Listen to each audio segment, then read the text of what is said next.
se salve. Dios llama al hombre para darle la oportunidad, para arrebatarlo en ese lugar que se encuentra, porque se ha desviado, porque se ha desorientado. Y eso es lo que ocurre cuando uno deja de añadir todas estas virtudes de las que hablamos, el conocimiento, la paciencia. Cuando uno va perdiendo la fe, uno se empieza a desubicar en esta vida.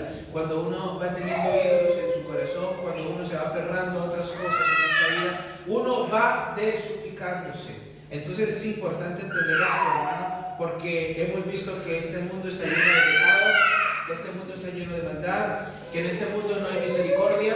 Usted puede contemplar como los padres se levantan contra los hijos se levantan contra los padres, los hijos se han vuelto altaneros, los hijos se han vuelto malos y perversos a la hora de dialogar. Ya no hay diálogo con sus padres, ahora hay rebeldía, hay altivez, personas que traicionan a otros, hay gente mentirosa, gente que engaña, gente que es violenta incluso hasta con los niños, no tienen compasión, son despiadados, son envidiosos, son borrachos, son llenos de odios y de rabias. El mundo grita, ¿dónde está Dios? Sin embargo, Dios le está gritando al mundo, ¿dónde estás tú? Porque el mundo es el que se encuentra desorientado, porque el mundo es el que se encuentra guiado por sus pasiones, por sus deseos. Y la pregunta es, ¿dónde estás tú? No, ¿dónde está Dios? Dios siempre te dijo lo que debías hacer. Dios siempre te instruyó hacia dónde debías ir. Dios siempre te dijo qué camino debías tomar. Dios se presentó siendo como el camino, la verdad y la vida. Dios te dijo qué debías hacer, pero fuiste tú el que tomaste las decisiones inadecuadas. ¿Dónde te estás refugiando cuando tus pecados te alcanzan? O dime tú, ¿dónde te esconderás de tus pecados? ¿Crees que podrás vivir lejos de Dios y que el mundo perdido te alcance, te consuma? No seas ingenuo. Estás perdido y necesitas encontrar a Dios. Necesitas encontrar a Dios, porque Dios solamente es el que te puede guiar por el camino que es Él mismo. Porque ¿qué significa estar perdido? Es que se ha salido, se ha extraviado de la ruta y no sabe llegar a su destino. Sin Dios no vas a encontrar la meta, sin Dios no vas a encontrar la paz, sin Dios no vas a encontrar el refugio, sin Dios no vas a encontrar la vida, sin Dios no vas a encontrar la eternidad en Él y por Él y para Él, en cuanto a la paz que Él ha sembrado en aquellos corazones que le han encontrado. ¿Cómo el hombre puede perderse del camino? ¿Cómo el hombre puede perderse de la verdad? ¿Cómo el hombre puede perderse de la vida? ¿Cómo el hombre llegó a un estado tan deplorable? Si Dios todo lo hizo perfecto, la Biblia dice que sabemos y entendemos que Dios todo lo hizo bueno, pero el hombre buscó sus propias perversiones. Amén. Dios le indicó al hombre, Dios le instruyó al hombre, Dios le dio privilegios al hombre. Pero el hombre no fue creado en maldad ni en pecado. El hombre se contaminó al desobedecer a Dios. El hombre se contaminó al ir en contra de la ley de Dios. Pero Dios todo lo hizo perfecto. Porque ¿qué es perfecto? Es algo que está completamente acabado, que no tiene falla, que es inmejorable, que es impecable. Dios formó al hombre de manera intachable, a imagen y semejanza suya. Y lo dio y lo puso en un Edén, en un paraíso, y la presencia de Dios estaba allí, y Dios estaba con ellos, y tenían árboles frutales de los cuales podían comer a diestra y a siniestra. Sin embargo, había una única ley: de todo árbol que hay aquí ustedes pueden comer, pero del árbol de la ciencia del mal no van a comer, porque el día que de él coman ciertamente morirán. Pero Dios todo lo hizo perfecto, porque Él es la roca cuya obra es perfecta, porque todos sus caminos son rectitud. Es un Dios de verdad y sin ninguna iniquidad en Él. Él es justo y Él es recto. Y la Biblia nos dice: y vio Dios que todo lo que había hecho, que era bueno en gran manera.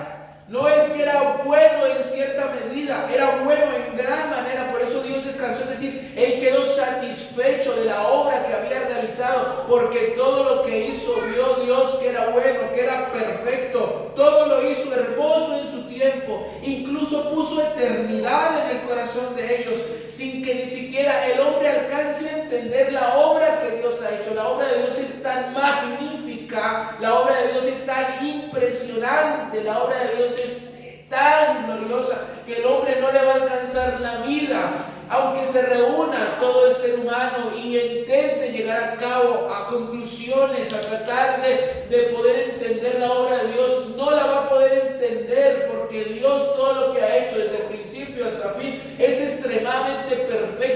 impresionante. Los cielos mismos cuentan la gloria de Dios y el firmamento anuncia la obra de sus manos. El universo habla a voz en cuello, grita que hay un creador más sublime que los mismos cielos. Eso me dice la Biblia, que Jesús fue hecho más sublime que los mismos cielos. Todo lo hizo perfecto, y tanto así que el mismo Salomón, el sabio Salomón, el loco Salomón, llega a decir: he aquí solamente esto hallado. He llegado a esta conclusión, que Dios hizo al hombre recto. ¿Cómo hizo Dios al hombre? Recto. Pero ellos buscaron muchas perversiones. ¿Quiénes la buscaron? El hombre. Cuando alguien es tentado, que he oído esas cosas, ay Dios mío, ¿qué tentación me has enviado? Eso es mentira, eso es falso. La Biblia dice que Dios no tienta a nadie, ni Él puede ser tentado por el mal. ¿Cómo se le ocurre? Eso no es así, sino que el mismo hombre, nosotros, siendo guiados por nuestras propias concupiscencias, no todos tenemos las mismas concupiscencias. Hay personas que les dicen, quieren un poquito de alcohol y les da asco, pero hay otras personas que han sido borrachas y les muestra usted una cerveza y se les encalambra las manos y los pies. ¿Cierto? ¿Qué son concupiscencias? Son deseos. Son deseos. No todas las personas han vivido lo mismo. No todas las personas pueden tener entonces los mismos deseos. Unos más fuertes que otros. El mismo hombre, guiado por sus deseos, es sometido. Pero no es Dios. No es Dios. El hombre busca lo que no se le ha perdido. Y se pierde por buscar lo que no se le ha perdido. Y como dice el refrán, la curiosidad mató al gato, pero la curiosidad ha matado más de un gato entonces. Amén. Porque Dios, antes de llevar a juicio, advierte. Amén. Advierte. La curiosidad mató al gato, pero al gato se le dijo que no fuera por allá. Además, Dios es tan bueno que ha dado privilegios a los hombres. Usted puede contemplar este mismo mundo. El sol recae sobre buenos y malos, amén, sobre justos e injustos, sobre piadosos y sobre impíos. Usted puede contemplar la lluvia tardía y la temprana que cae, y esta permite que haya una buena cosecha, de la cual van a comer buenos y malos, justos e injustos, piadosos e impiadosos, aquellos que ensanchan su boca para alabar al Creador del universo, como aquellos que ensanchan su boca para blasfemar contra el Rey de los Reyes y el Señor de los Señores.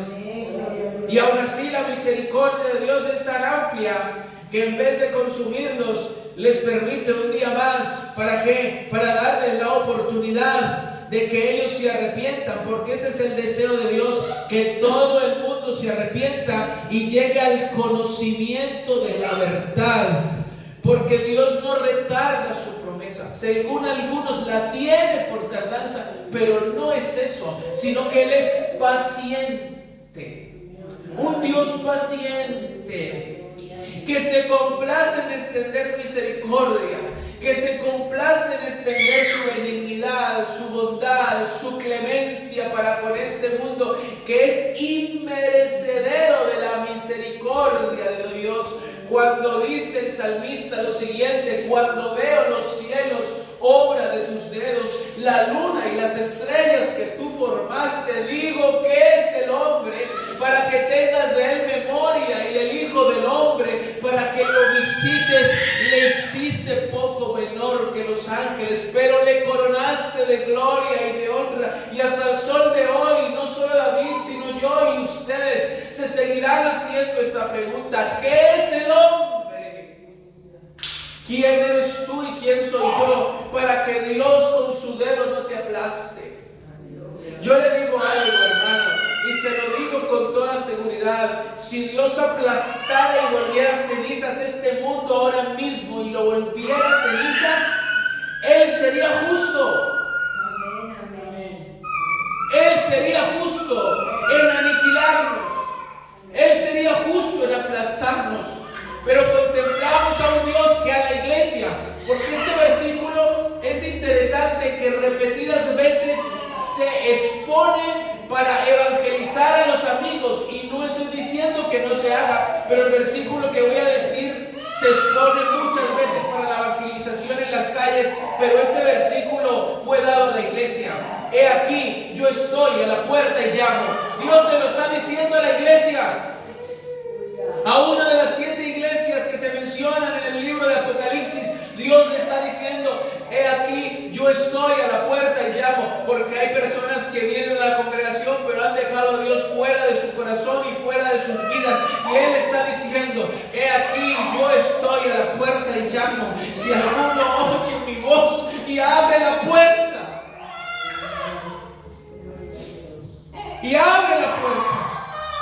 entraré a Él, cenaré con Él. O sea que va a venir a hacer comunión conmigo. Cuando yo lo he sacado fuera de mi vida.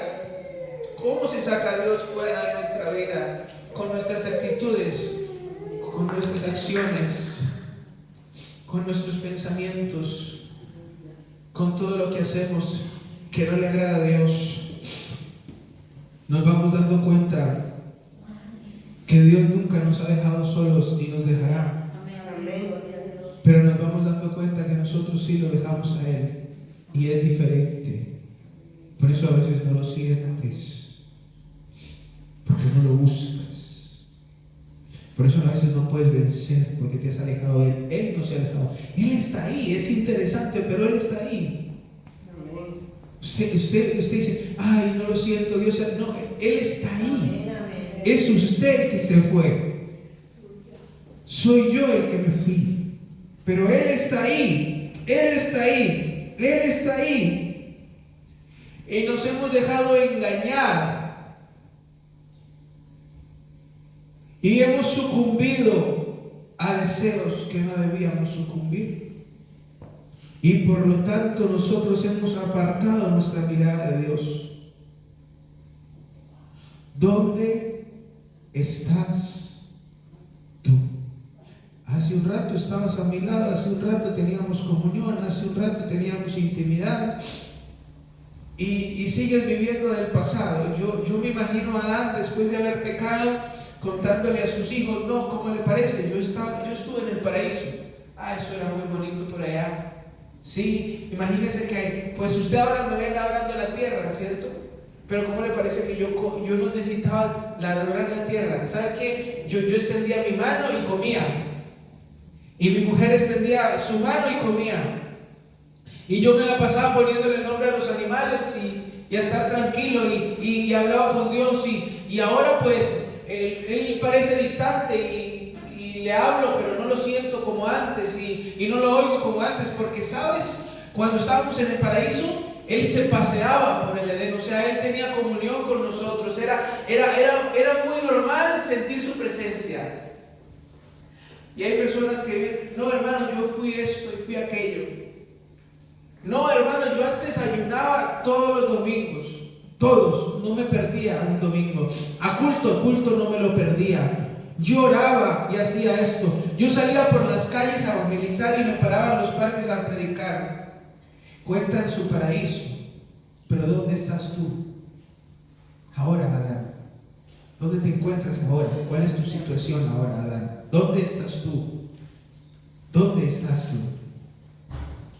Como dijo Pablo: pero temo que como la serpiente con su astucia, hermano, engañó a Eva, vuestros sentidos sean de alguna manera extraviados de la sincera fidelidad a Cristo.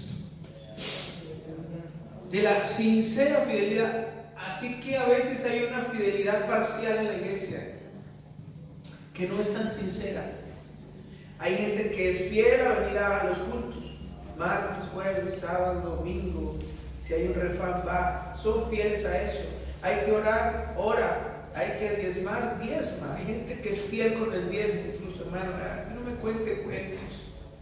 Yo no le voy a decir que no lo haga, hermano, porque se debe hacer y yo mismo lo hago. Pero, hermano, tanta cosa que se hace y el Señor está buscando el corazón. Era necesario hacerlo uno sin dejar de hacer lo otro. Eso le dice Jesús a los fariseos.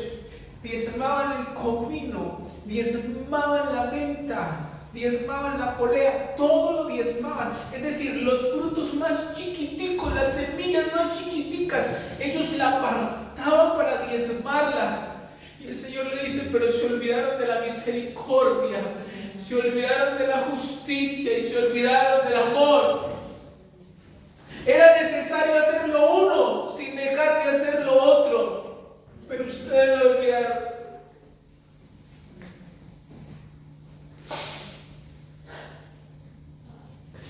Jeremías, Dios a través de Jeremías le dice al pueblo de Israel: me dejaron a mí, fuente de agua viva,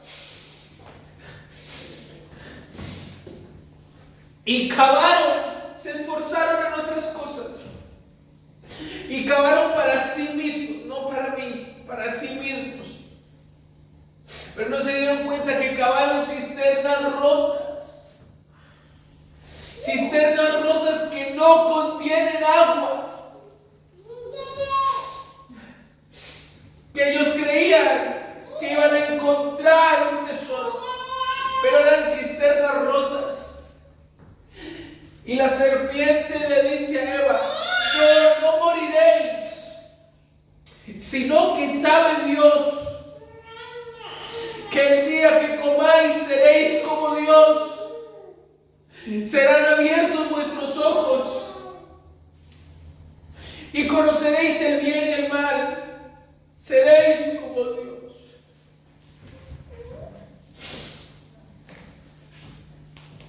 La serpiente era astuta, más que todos los animales del campo que Jehová había hecho. Y le dijo a la mujer: con que Dios ha dicho. El diablo entra con patrañas, con mentiras, con engaños, con falacias, a perturbar el corazón del creyente, haciéndole creer una infinidad de cosas y a tergiversar. Hermano, estoy cansado, hermano. ¿Y cuánto más estará Dios de escuchar esa famosa frase: Dios conoce, para justificar nuestras acciones? Por todo lo que hacemos es Dios conoce, y no todo es así. No todo es Dios conoce. Hay momentos que sí Dios conoce, pero hay otros que no. Dios sabe que usted puede hacerlo. Dios sabe lo que usted puede evitar. No, Dios conoce que soy débil. No, Dios conoce que soy frágil. No, Dios conoce esto y Dios conoce aquello. Hay cosas que sí, pero no todo. Hay cosas de las que somos realmente responsables nosotros y que nos están haciendo mucho daño. ¿Y sabe qué? Nos están desubicando. Porque el diablo eso es lo que necesita, desubicar. ¿Sabe? Yo me he dado cuenta de algo. A veces el diablo está tranquilo con que la gente venga a la congregación, incluso, siempre y cuando los tenga desorientados. Siempre y cuando los tenga desorientados. Cuando una persona tiene un relajamiento espiritual, por ejemplo, tranquilo. No ora apenas, o si ora a su manera, a sus formas. Tiene un cristianismo a su manera. Aquí todos pecamos, aquí todos fallamos, aquí todos nos equivocamos. ¿Cómo llevamos a cabo nosotros ese tropiezo? ¿Cómo nosotros nos enfrentamos ante nuestra verdadera realidad, ante Dios? ¿De qué manera reconocemos nuestros errores? La diferencia entre Saúl y David era que Saúl no reconocía. No que David no pecara, David fue un gran pecador. Tremendo. Y tal vez hasta pecó más que que Saúl. Pero David reconocía. David no pedía por el reino. Saúl sí. David no pedía por el reino. David decía: no aparte de mí tu espíritu. Que un espíritu noble me sustente. Porque tengo algo claro, Dios mío. No justifico mis errores, sino que más bien mi pecado está delante de mí. Todos los días lo recuerdo. Ten piedad de mí, oh Dios. Ten piedad de mí, oh Dios.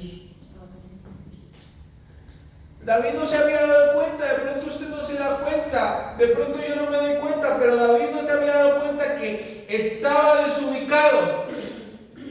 Y tuvo que venir el profeta, creo que era Natán, y le dijo: oh, rey, tengo algo que comentarte.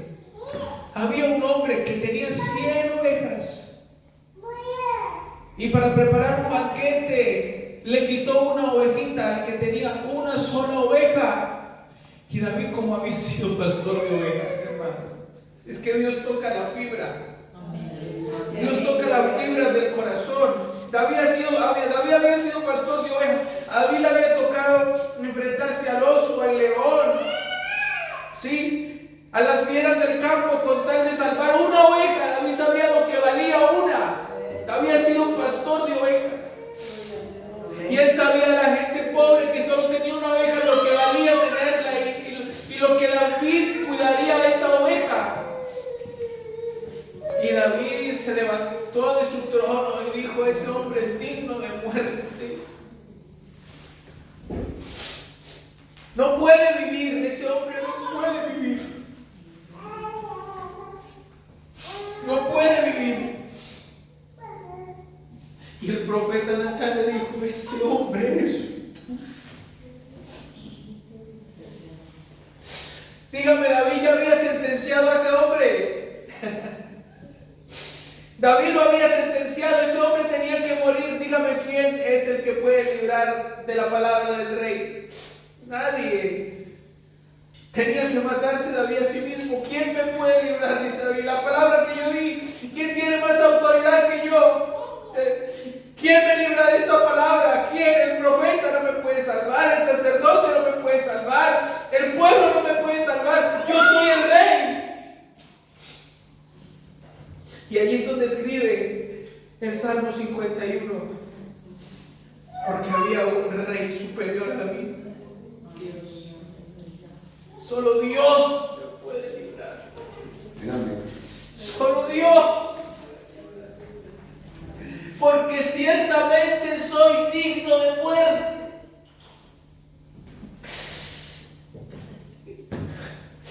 Y David se tira al suelo y se postra. Un David desubicado y el profeta lo ubicó. No te olvides que tú también tienes rey, David.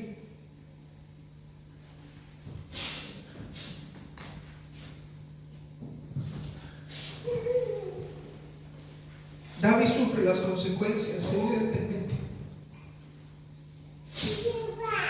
Pero Dios lo perdona. Dios lo perdona. Pero tenemos que contemplar la distracción que tuvo David, ¿cierto? David se distrajo. David se distrajo con unas hermosas curvas. David no fue a la guerra y entró en una guerra interna con sus pasiones y deseos, y contemplaba a Betsabé desde su balcón. La Biblia dice que Betsabé era hermosa y David era el rey, pero era una mujer que no era suya. Tenía dueño y se llamaba Urías. Pero la distracción, hermano, llevó a que David se desubicara. Y déjeme decirle, hermano, que David era considerado El hombre conforme al corazón de Dios. Dios lo amaba a David extremadamente. Pero David cayó. David cayó.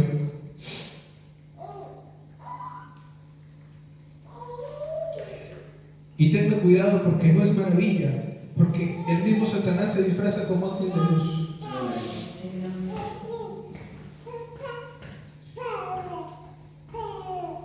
Dios sabe tocar la fibra del corazón. Pero el diablo busca las debilidades del corazón.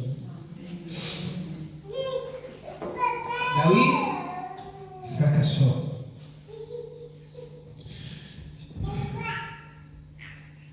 El hombre conforme al corazón de Dios.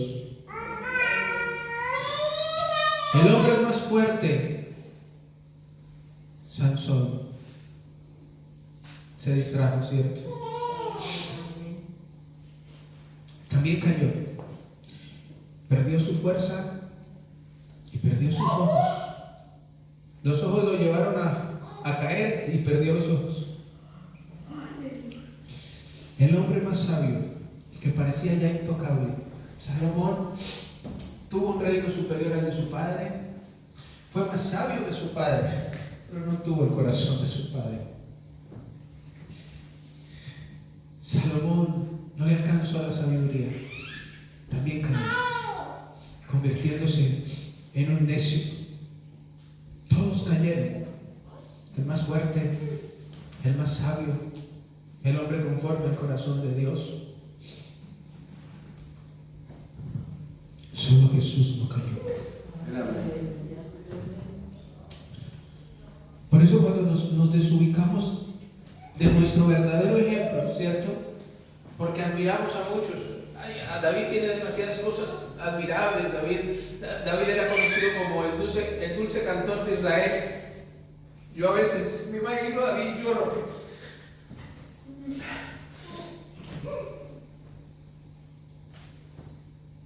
Me gustaría en muchos aspectos actuar como él. Un hombre con el arpa en la mano y cuidando ovejas y siendo despreciado por sus hermanos, por su madre, por su padre.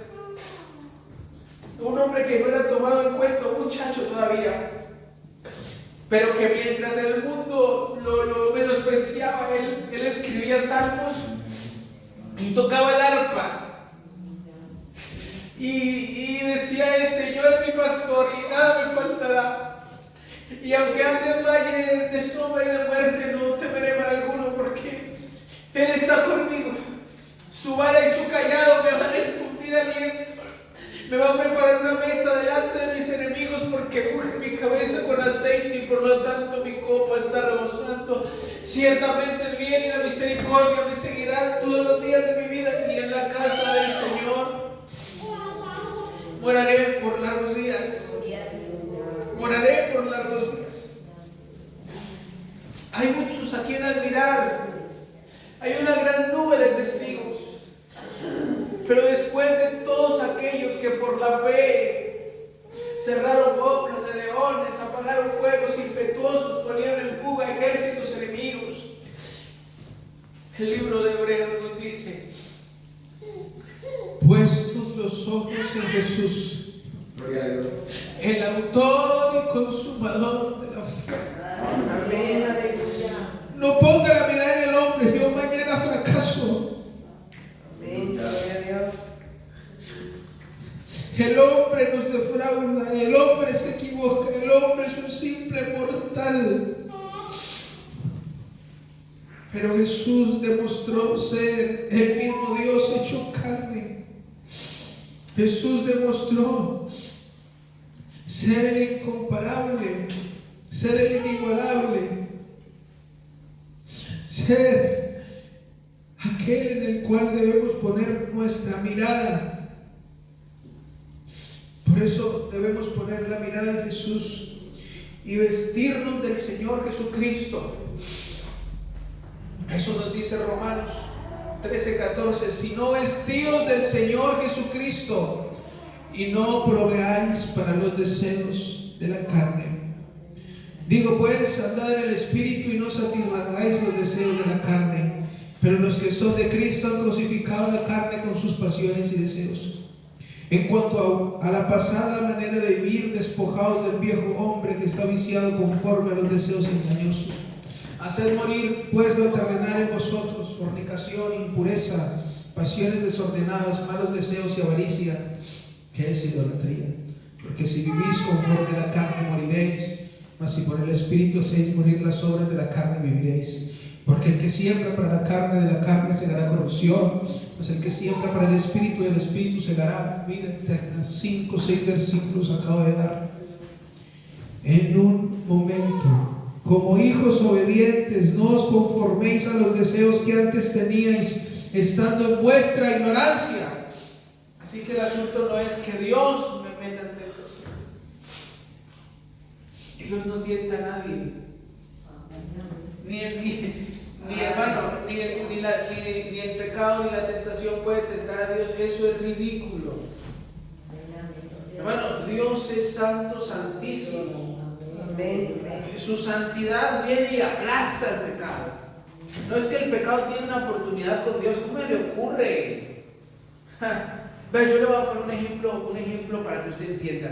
La ley de Moisés declaraba que si alguien tocaba a una persona leprosa, esa persona quedaba inmunda. La lepra tipifica el pecado, ¿cierto? Y nosotros como pecadores, ¿cierto? Somos contagiados por el pecado, ¿sí?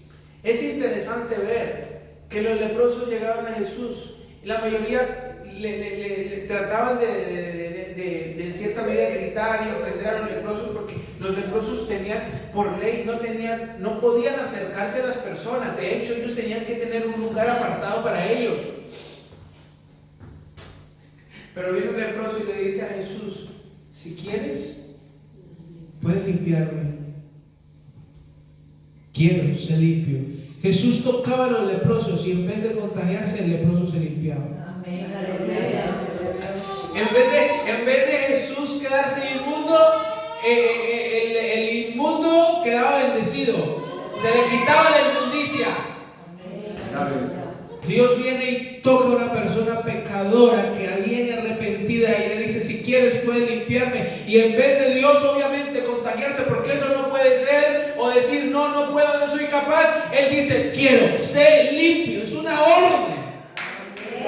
Es una orden. Es una orden. Traen a un paralítico, hablan el techo, lo descienden a Jesús.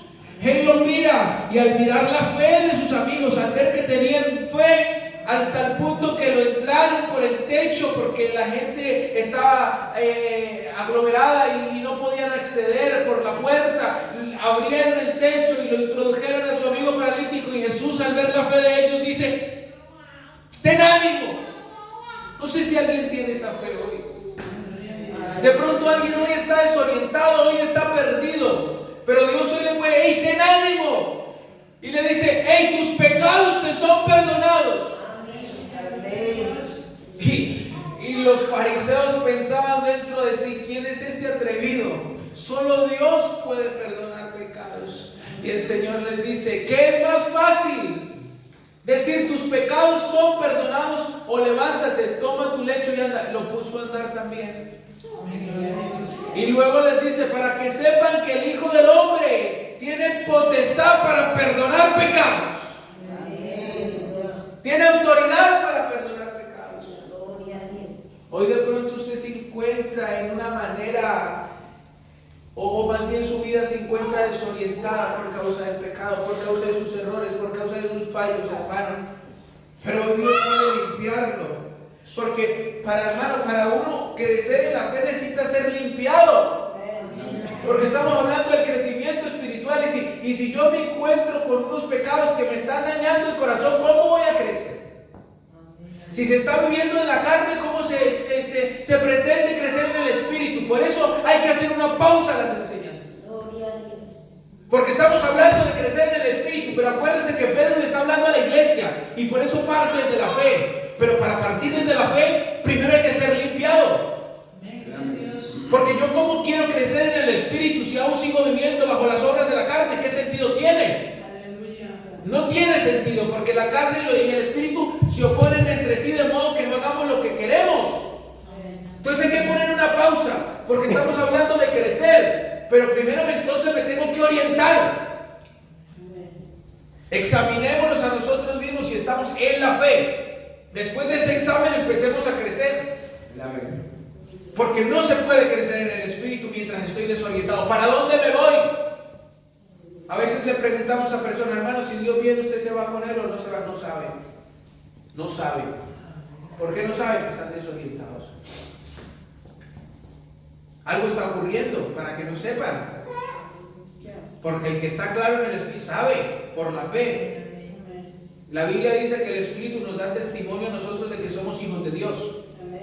Y si hijos, herederos y coherederos juntamente con Cristo. Y si soy heredero, entonces ¿cómo me voy a quedar? Si soy coheredero con Cristo, en la casa de mi Padre muchas moradas hay. Si así no fuera, yo lo hubiera dicho. Voy pues a preparar moradas para donde yo estoy, vosotros también estéis. Es una promesa de Dios. Cuando nuestra ciudadanía está en los cielos, donde también esperamos al Señor Jesucristo, el cual transformará el cuerpo de la humillación nuestra en un cuerpo semejante a la gloria suya. Eso es promesa de Dios. Entonces, ¿cómo me encuentro yo? ¿Estoy orientado en el camino que es Jesús o estoy desorientado? ¿Dónde estás tú? Es una mañana de reflexión, hermano. ¿Dónde estamos nosotros? ¿Dónde nos encontramos nosotros? ¿Bajo qué camino estamos yendo? Porque es importante entender que el mundo pasa y sus deseos, pero que el que hace la voluntad de Dios permanece para siempre. Permanece para siempre. Cuando le fallamos a Dios nos desorientamos completamente. Cuando le responde a Adán, le dice, oí tu voz. Cuando Dios le pregunta, ¿dónde estás tú? Oí tu voz en el huerto y tuve miedo. Imagínense. Que es diferente, hermano, la voz de Dios cuando uno tiene comunión con Dios que cuando uno se aparta de Él. Es diferente. Ahora Adán no se deleita en la voz de Dios. Ahora Adán dice, y tuve miedo porque estaba desnudo. O sea, el pecado desnuda, porque el pecado avergüenza. El pecado lo exhibe a usted, ¿cierto? Y tuve miedo porque estaba desnudo. ¿Y qué hace? Me escondí. Una persona llena de pecado se tiene que esconder, hermano, porque no tiene libertad. No tiene libertad, no tiene libertad. Y Dios le dijo, ¿quién te enseñó que estabas desnudo? ¿Has comido del árbol que yo te mandé? Miren, 3 preguntas vemos en 3 versículos. 3 preguntas en 3 versículos. Y usted se preguntará, ¿acaso Dios no sabía lo que había ocurrido? Les pregunto, ¿Dios sabía o no sabía? Todo lo sabe. Y algunos por ahí dicen, ¿y si Él sabe para qué pregunta? Entonces, ¿por qué pregunta? Porque Él sabe en nuestro corazón lo que nosotros hacemos. Él sabe lo que hacemos, pero ¿para qué le pregunta si Él ya sabía? Para darle la oportunidad. Para darle la oportunidad. Para que reconozcan lo que nosotros hemos hecho. Entonces, si Dios nos está preguntando hoy, ¿dónde estás tú? ¿Para qué te está preguntando hoy? ¿Usted cree que Dios no sabe cómo está viviendo usted, cómo estoy viviendo yo, hermano? ¿Usted cree que Dios no sabe? ¿Usted cree que para Dios es una sorpresa? Que Dios está dejando de examinar ahí y dice, ay, mira Fidel, ay, se me pasó esto de Fidel. Ay, mira Luisana, se me pasó esto. Mira Luis, mira Miriam, mira. No, Dios sabe cómo está. Dios sabe cómo se encuentra su corazón. Dios sabe cómo está viviendo usted y cómo estoy viviendo yo. A Dios no le coge nada de sorpresa. Dios no está mirando a ver cómo soluciona porque el asunto se le puso difícil, como a nosotros, ¿no? Ay, me metí en este problema, pues voy a buscar ahora la solución. Dios no funciona así. Dios no toma atajos. ¿Dónde estás tú? Y le hace 3 preguntas. El número 3 en la numerología es un testimonio completo, es decir, le dio oportunidad en su totalidad. ¿Has comido del árbol que te... Y en vez de decir, sí, yo comí, yo fallé, yo me equivoqué, perdóname. mujer que me diste. Le echa la culpa a ella y se la echa a Dios. Póngale cuidado. Eso es muy parecido a lo que nosotros utilizamos hoy. ¿Por qué, Señor? ¿Cierto? Se la echa a la mujer, pero se la echa a Dios indirectamente. Atrevido. El pecado vuelve a la gente atrevida. Porque dice, la mujer que me diste. No la mujer que yo tengo, no. La que usted me dio. ¿Eso qué es? Yo estaba tranquilo acá cuidando de los animales. Usted me hizo caer en un sueño profundo y me dio una mujer, ahí está. Es culpa de ella, pero usted me la dio. ¿Ah? Y a la mujer que, no, la serpiente. La serpiente mirando a ver a quién echarle la culpa. ¿Dónde estás tú? Ubícate. Porque buscamos excusas, pero realmente, hermano, no tenemos excusas. No hay justo, ni siquiera uno. No hay quien entienda, no hay quien haga lo bueno. Todos pecaron, hermano. Todos están destituidos de la gloria de Dios. Pero es interesante porque la primera pregunta que Dios hace al hombre, Él mismo viene a responderla y a solucionarla. ¿Se sabía eso? La pregunta que Dios le hace al hombre, que el hombre no supo responder, o no quiso responder como debía responder, Dios viene a responderla Él mismo. La Biblia dice, porque Dios vino a buscar y a salvar lo que se había. ¿Dónde estás tú? Bueno, estás perdido. Pues yo vengo a buscarte. Porque tú, ¿dónde estás? ¿Cuál es tu ubicación? Tu ubicación es, estás perdido, desorientado. ¿Por qué? Por causa del pecado. Yo no sé si hoy usted se siente como un caso perdido. Yo no conozco su corazón, pero yo no sé si usted hoy se siente como un caso perdido. Quiero que guarde esto en su corazón, porque Dios habla de los casos perdidos. Hay gente que ya le pusieron la lápida, la sepultaron. No, con ese no hay nada que hacer. Usted no está cansado, hermano, de equivocarse tanto, porque yo sí. Usted no está cansado de fallarle tanto a Dios, porque yo sí. Y a veces oramos, Señor, si he fallado, si he pecado, todos los días, mi cuenta se da usted. Y ofendemos a Dios. No tenemos un Dios tan misericordioso. Pero hermano, tenemos que estructurarnos de una vez por todas, porque necesitamos crecer espiritualmente. Mi deseo siempre ha sido, le he dicho a Dios, que la iglesia empiece a crecer espiritualmente. Aquí hemos llegado a ver muchas personas, y muchas personas se han ido por diferentes cosas. Algunas por la predicación mía, que no es mía, es la palabra de Dios. Porque ni crean ni piensen que vamos a estar aquí. Yo soy el primero y más grande pecador de todos, pero no vamos a estar aplaudiendo el pecado ni justificando el pecado de ninguna manera.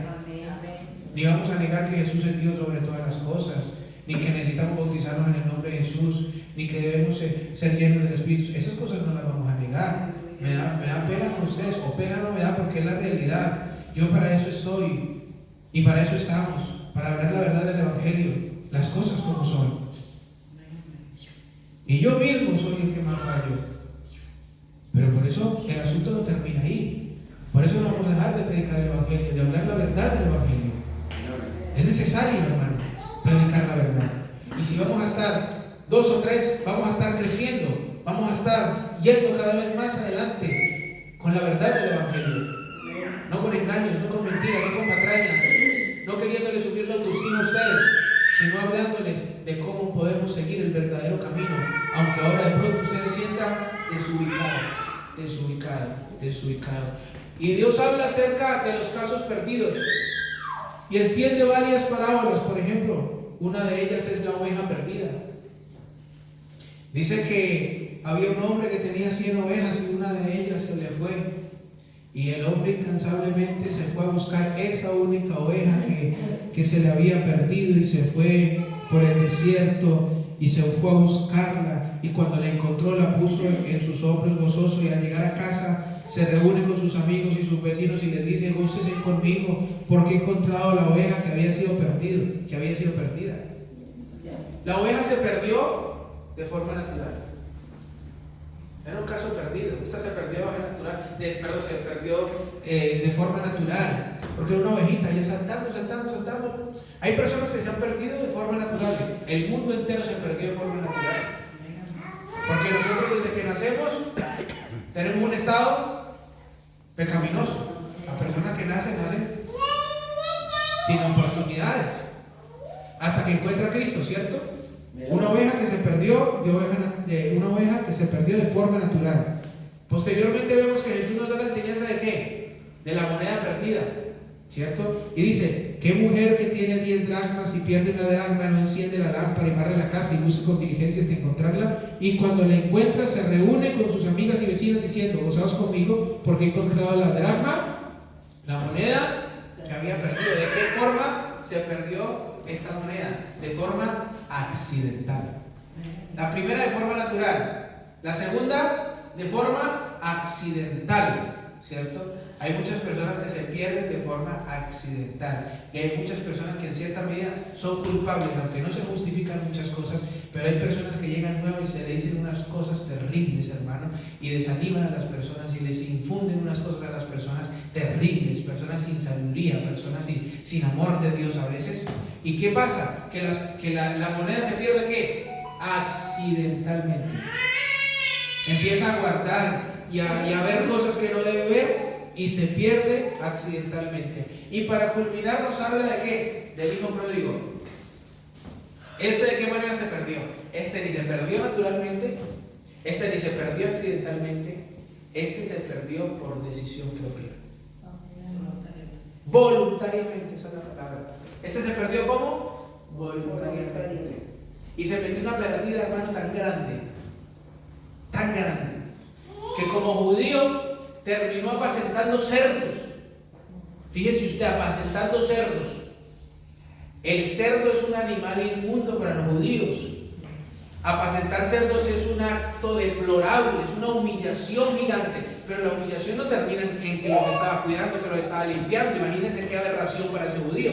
Lo peor es que su estado de ganas de comer era tan grande que deseaba comer la comida de los cerdos. Imagínense ese estado tan deplorable, tan humillante, horrible, y no le daban. Que lo peor es que no le daban. Pero para él no había ni siquiera la comida de los cerdos. Y él como que se volvió, dice la Biblia, se volvió ¿qué? El sí. Yo predicaba una vez, me invitaron a predicar y en esa predica yo decía: ¿qué es arrepentirse? Arrepentirse es volverse a Dios, ¿cierto? Volverse a Él, ¿cierto? Dar un giro de 180 grados y volverse en dirección a Dios. Para los judíos eso es arrepentirse. Volverse a Dios, a sus estatutos, a sus mandamientos y dejar lo que se estaba haciendo. Dar un giro de 180 grados y volverse a Dios. Pero yo les decía algo: antes de volverse a Dios, hay que volver en sí. ¿Qué estoy haciendo? ¿Qué estoy haciendo con mi vida? ¿Por qué estoy continuando con esto? ¿Por qué? ¿Hacia dónde me lleva esto? ¿En qué situación me encuentro? ¿Voy a seguir viviendo de la misma manera? Entonces, él volvió en sí y dijo, ¿qué fue lo que dijo él? En la casa, ¿qué?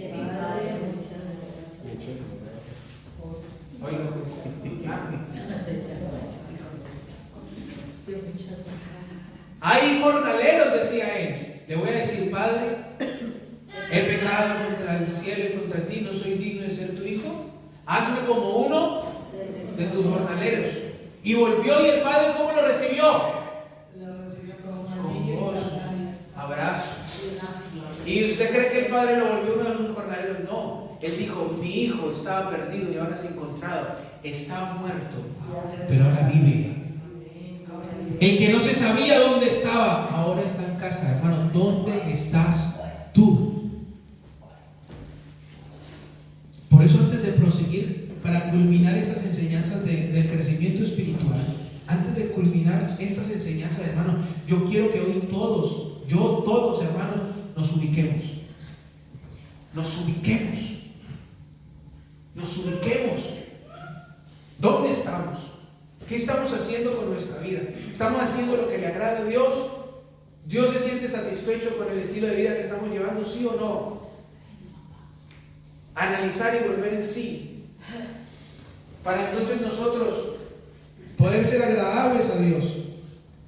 Porque quizás seas un aparente caso perdido en un mundo perdido, quizás seas un gran pecador en un mundo pecador, pero Dios ha venido a buscarte porque quiere salvarte y restaurarte. Pero dime, ¿dónde estás tú? No voy a predicar más, hermanos. No voy a predicar más. No me voy a poner a correr por el altar, no voy a gritar ni nada por el estilo. No. Vamos a reflexionar. ¿Cómo está mi corazón? ¿En qué situación me encuentro? Dios mío, ¿por qué? ¿Por qué tanto tiempo insistiendo con este comportamiento? ¿Por qué? ¿Por qué me acostumbré a esto que a Dios no le agrada? ¿Por qué? ¿Por qué permití que esto se me asentara en el corazón? ¿Pero por qué razón? ¿Pero por qué razón? Hermano, y el pecado es tan veloz. Déjenme decirle algo. El pecado es tan veloz, que cuando menos piense usted dice, ¿yo por qué hice esto? ¿O yo por qué estoy haciendo esto? Hay jóvenes que están viendo cosas que no deben ver. Y cuando ven, ¿y yo por qué hice esto? ¿Y yo por qué vi esto? ¿Y yo por qué escuché esto? ¿Y yo por qué hablé? En un momento. En un momentico, hermano. ¿Por qué? Porque el pecado es veloz. Y si usted no le pone freno a través del Espíritu Santo, hermano, el pecado lo va a arrasar. Porque el pecado no tiene compasión de nadie, porque el pecado produce la muerte. ¿Y a qué vino el enemigo? A matar, a hurtar y destruir. A eso vino. No se le olvide eso, el pecado es veloz. Adán y Eva pecan y dice la Biblia que inmediatamente fueron abiertos sus ojos. El pecado es veloz. El pecado es veloz. Jugar con el pecado es como jugar con fuego. En cualquier momento me quemo. Y cuando menos piense, ¿yo por qué hice esto? ¿Yo en qué momento hice esto? ¿Yo cómo caí tan bajo? En un momento, hermano, en un momento se abren los ojos. No esperen que sea demasiado tarde, hermano. Y vamos a ubicarnos. Vamos a ubicarnos. Todos los amigos que nos puedan ver en algún momento, déjenme decirle que solo Jesucristo puede ubicarlo. Que solo Jesucristo puede direccionarlo. Que solo Jesucristo es el camino. Y que sin Él no hay esperanza de salvación. Porque todos han pecado, están destituidos de la gloria de Dios. Pero para esto vino el Hijo del Hombre al mundo, no para condenar al mundo, sino para que el mundo sea salvo por Él. ¿Dónde estás tú? Padre Celestial, Dios maravilloso y bueno, te doy gracias por tu palabra, mi Dios amado. Gracias, Señor Jesucristo, por ser tan bueno y benevolente. Gracias, mi Dios amado, por ser tan compasivo y misericordioso. Gracias, Señor Jesucristo. Te ruego por todos los que han pasado delante, Señor. Tú conoces su corazón, mi Dios amado. Ayúdanos, Padre Celestial. Padre eterno, te ruego que tengas piedad y tengas misericordia, mi Dios amado. Que te glorifiques, Señor Jesucristo. Que nos des la fuerza, la valentía, la gallardía de seguir adelante, mi Dios. No nos permitas, Señor Jesús, caer en tentación. Guárdanos del mal, mi Dios. Te ruego, mi Dios amado, que tú, Señor, seas cuidándonos y protegiéndonos, Padre Celestial. Obra en el corazón de mis hermanas, obra en el corazón de mis hermanos, Señor. Glorifícate, te ruego, glorifícate, te ruego, te ruego, glorifícate. En el nombre de Jesús te pido por ellas, Señor. Fortalécelas, Padre Celestial. En el nombre de Jesús. En el nombre de Jesús. En el